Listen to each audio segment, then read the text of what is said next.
पहाड़ों की गोद में बसा पालमपुर एक ऐसा इलाका जहां कुदरत की शांति हर कोने में पसरी है। पर अप्रैल 2025 की एक सुबह इस शांत वादी की जमीन पे एक खौफनाक सत्य खुलने वाला था। एक ऐसा राज जिसने पालमपुर की खामोशी को चीर दिया और रिश्तों की अंधेरी सच्चाई सामने ला दी। 22 अप्रैल 2025 पालमपुर के पास गलू लंगा के घने जंगलों में एक महिला की लाश मिली। सिर पर गहरे बार के निशान थे और पास में ही हत्या का हथियार, एक लोहे की रॉड पड़ी थी। लाश की शिनाख्त करना मुश्किल था। कोई पहचान पत्र नहीं, कोई सुराग नहीं, सिवाय एक छोटे टैटू के जिसमें लिखा था पिंकी।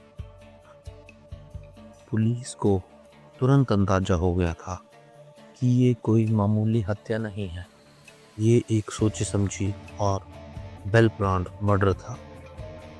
कांगड़ा की एसपी शालिनी अग्निहोत्री ने तुरंत एक स्पेशल टीम गठित की। जांच शुरू हुई और टीम ने सबसे पहले पिंकी देवी के मोबाइल रिकॉर्ड्स को खंगालना शुरू किया। पिंकी देवी जो झारखंड के रहने वाली थी और हिमाचल में मजदूरी करने के लिए आई थी, उसके फोन से एक नंबर बार बार डायल हुआ था, दिल्ली का नंबर। इसी बीच पिंकी के पति दिनेश तूरी ने बवारना पुलिस स्टेशन में अपनी पत्नी की गुमशुदगी की रिपोर्ट भी 10 मार्च को दर्ज करा दी थी, जिससे पहचान की पुष्टि हो गई। पुलिस की टीम दिल्ली पहुंची और वहीं से ये भयानक पहेली का सबसे अहम कड़ी जुड़ी। मोंटू कुमार गौड़, जो बिहार के पश्चिम चंपारण जिले का निवासी था, वो भी पालमपुर उपमंडल में प्रवासी मजदूर के तौर पे काम करता था। पूछताछ में मोंटू कुमार ने वो सच बोला जिसने सबको चौंका दिया।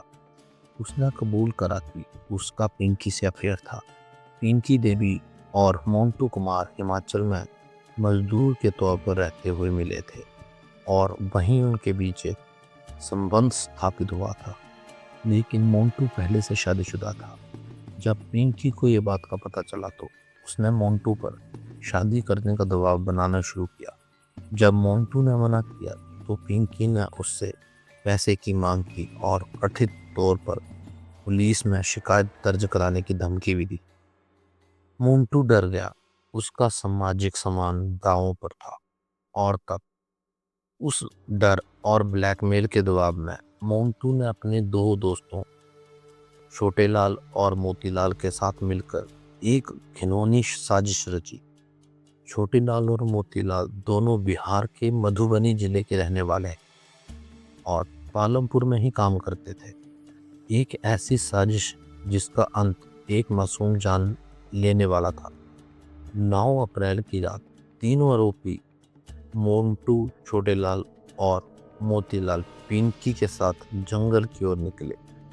वे गलू लंगा के उस भाग में पहुंचे जो इंसान से दूर मोबाइल सिग्नल भी मुश्किल से पकड़ता है। ये हत्या के लिए चुनी गई एक परफेक्ट जगह थी और ना ही कोई आसपास में कोई गवाह था। अचानक मोंटू ने लोहे की रोड से पिंकी के सर पे पहला बार किया। जब वो जमीन पे गिर गई तो छोटेलाल ने एक और हमला किया। सबूत मिटाने के लिए उसका चेहरा बुरी तरह से कुचला गया ताकि उसकी शक्ल को कोई पहचान ना सके, और फिर उसके शरीर को वहीं जंगल में छोड़ के चले गए।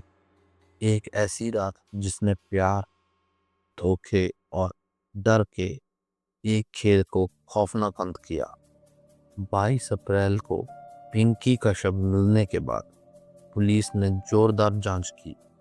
एक हफ्ते के भीतर ही दिल्ली और पालमपुर में तीनों आरोपियों को गिरफ्तार कर लिया गया। मोंटू कुमार को दिल्ली के मुंडका इलाके के उसकी सास के घर से पकड़ा गया, जबकि छोटेलाल और मोतीलाल को पालमपुर के वार्ड नंबर 13 से गिरफ्तार किया।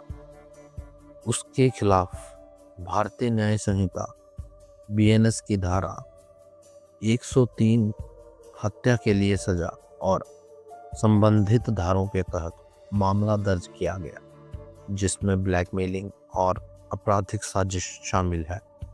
पिंकी देवी की हत्या एक अफेयर का अंत नहीं था, ये एक क्राइम ऑफ पैशन था, जिसमें ब्लैकमेल, धोखा और डर से मिलकर एक निर्दोष जान ले ली। जंगल क्यों चुना गया? क्योंकि वहाँ कोई गवाह नहीं था। चेहरा क्यों कुचला गया? ताकि पहचान ना हो सके। लेकिन एक छोटा सा टैटू जिस पर पिंकी लिखा था, उसने सारे राज खोल दिए। ये केस हमारे सामने कई सवाल खड़े करता है। क्या हम प्रवासी महिलाओं की सुरक्षा कर पा रहे हैं, जो अक्सर बेहतर जीवन की तलाश में घरों से दूर आती हैं? क्या अफेयर जैसी संवेदनशील रिश्तों में फंसी महिलाएं न्याय पा सकती हैं? क्या हमारा सिस्टम ब्लैकमेल और धोखाधड़ी जैसी भावनात्मक क्राइम के लिए तैयार है, जो अक्सर हिंसक रूप ले लेते हैं? पिंकी कोई गुनाहगार नहीं थी, वो एक महिला थी जो एक रिश्ते में थी और अपने साथ हुए धोखे का पता चला तो उसने न्याय और अपने हकों की मांग की, लेकिन उसे मिला सिर्फ विश्वासघात और मौत। मामला अब कोर्ट में है। तीनों आरोपी न्यायिक हिरासत में है। पुलिस के पास पुख्ता सबूत है, मोबाइल रिकॉर्डिंग्स, हत्या का हथियार और सबसे अहम, तीनों का कबूलनामा। कांगड़ा की एसपी शालिनी अभिनयगुप्ती ने इस पूरे मामले को सुलझाने में एक महत्वपूर्ण भूमिका निभाई है। पिंकी की कहानी हमें बताती है कि प्यार जब पाप बन जाए और रिश्तेदारी जब सौदेबाजी में बदल जाए तो नतीजा सिर्फ मौत होता है। एक ऐसी मौत जो अपने पीछे गहरे सवाल छोड़ जाती है और न्याय की पुकार करती है, ताकि पिंकी जैसी कोई और महिला का कभी ऐसे अंत का शिकार ना हो। आज की कहानी में बस इतना ही। Please like, share and comment करें और सब्सक्राइब करें हिमाचल फाइल्स। धन्यवाद। जय हिंद, जय भारत।